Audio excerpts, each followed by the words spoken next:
when we talk about our mental health, it starts from, there are some notions that maybe were brought up now. I'm not going to put this into any political, like I don't know a regime that has caused this, I don't know Ruto, I don't know Huru.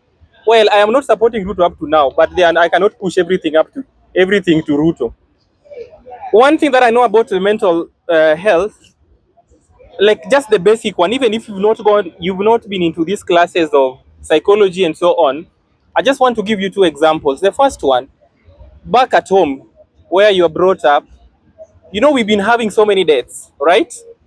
And even the deaths themselves, sometimes even the guests visiting your home. So maybe your mother, maybe a visitor is coming to your home, but then there's a chicken that you are given, hii ni kuku yangu. Tunaelewana? Then you see a guest is coming to your home, na hiyo kuku imechinjwa. You are a child. You are not told about anything, right? Na imechinjwa, na umeona mgeni amekuja akakula kuku yako. It starts from there. Because it's something that you are absorbing in your brain, that anytime mgeni amekuja home, kuku yangu itachi. Will you live to love wageni? Simple. You will not. In fact, you will live to hate them. No question first. It is wisdom coming. The second one, when you lose somebody, your loved one, or rather maybe your brother, you've lost your brother, and there's a kid, ameacha mtoto wake. But then instead of this kid going to see where the grave is there, or maybe where the body is being lowered to, you are lying to this kid that, you know what, unaenda kwa aunti yake, unamchukua unampeleka kwa aunti yake, and this kid is growing up. At the moment he's growing, he will live to hate you because you did not tell him or her that the father died. You lying to him that he's in the hospital. He went to safari, he went to US, na hata hajai panda gari. That is where it starts from.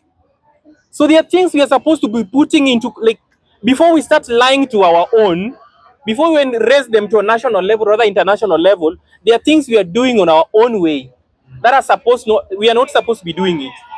For example, when you see this is hii kuku nilipatia mtoto wangu, then mgeni amekuja, you are supposed to take your own. Ndo huyu akikuja nakwambia, manzi nilikuwa nataka hii nipatie mgeni. Mgeni ni mzuri. Have a conversation with this kid. But if you do not have a conversation, this kid will grow to hate wageni. Na kita tama anakuja kwa mgeni, anakuja kwa nyumba anahepa. That is one thing we also have. You grow with this thing up to this level, whereby there are people who also having the traumas. What you saw, how maybe the Kiamba, burning of the houses, the church, and so on. And you see this thing, you did not visit any professional, like these people who are the mental professionals. You are growing up and seeing sometimes it's a mental torture. You see, when you grow up with this thing, it is going to affect you. You may not know that you are traumatized in one way or the other until you have these sessions, right? Yes. And that is how it is. Leave alone the job itself. But now it comes to, let's come to men. It is wisdom. Men, we do not share things. And a lot of expectations are given unto us. The societal expectations. That I want you, well, where I'm brought up, we are told, okay, we are different from other communities. Other communities, they are given some small money, they start business. But some of us, it is education that is inakuweka. Unaona, kwa hiyo nyumba mnaingia mnaenda masomo, hakuna kitu ya kufikiria kando ya masomo, ni biashara, hakuna hiyo, achia wengine. You get? So you see, there's a lot of expectation that they want from you. When you don't get A, you don't become a human being in that house, right? But you see, at the end of the day, you get your D+, you feel so frustrated. Then imepita hivi, you seeing your other friends wanaenda campus, we ujaenda. That is what we call mental. So they are basic things that we're supposed to be dealing with from the word go, before we raise all these things to the people, our leaders, our what, because they also having their mental disorders. Even Ruto has his. Nice. He's not, actually that guy has a mental problem. Let me not lie to you. Because he wakes up tomorrow, tuko kwa barabara, must go.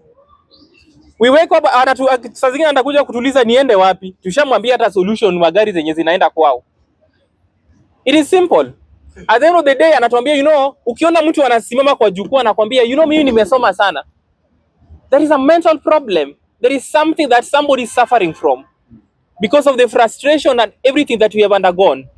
So let us work on our mental. Please share. Even the media people sometimes, unaona huyu jamaa nimweke content yake ama niweke nini. It is also a problem. So you start from there. Sometimes you also share your notes within yourself. It is very important. Sometimes your boyfriend has frustrated you. Aya, umeachwa. Unaelewa? That is another mental. When you don't follow, mtu anakwambia, there are two things I've never seen experts. Maybe you can advise me. Whether you are the most bereaved person, you've lost so many people in your family. The next funeral, when the next you're losing another person, maybe next week or another week.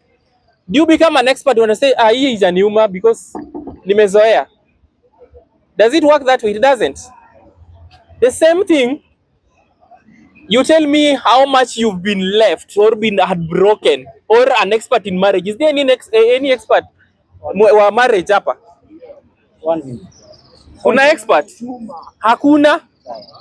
So these things, can we deal with them? If there's something you're supposed to do, kata kama ni reading the books, please read the books. It will be helping you. Instead ya kuja kusema sijui government imefanya hivi. Well, government is bad. But find yourself, have an independent mind. Don't be infiltrated with any other person. It will work out for you.